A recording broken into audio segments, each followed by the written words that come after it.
Absolutely well-deserved consideration of that. Nearly 1,500 National Hockey League games, 452 goals, over 1,100 points in his 20 NHL seasons, again with stops in Carolina, Philly, and St. Louis. So two-time Selke winner, a Stanley Cup champion, and we know he's leading now that Carolina team, and we'll have more on that in a second. But first, as we look at Rod Brind'Amour, the player, guys, I'll just ask you first and foremost, is he a Hall of Famer? I believe so. Those stats are off the charts. The amount of games that he played, the amount of points that he had, the amount of face-offs that he won. Seemed like he won every single important draw.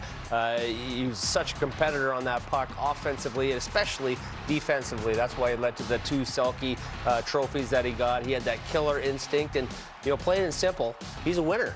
Right? Through his whole career, successful seasons, winning a Stanley Cup there in 06, obviously probably the peak of his career, hoisting that Stanley Cup. So just impressive stats, and for me, it's a no-brainer. He should be in. Absolutely. And the other thing, when I think of him, and I think of him as a player, I think of a big, strong, tough, defensive, hard-nosed center.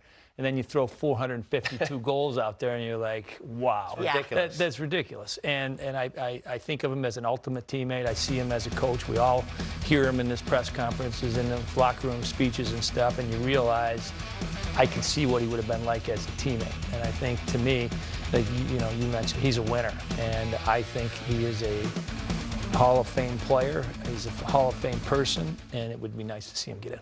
And you talk about being that physical type of player. You look at him now, even as a bench boss, it looks like he can still get out there on the ice with his team. How did he change the way guys in the league train?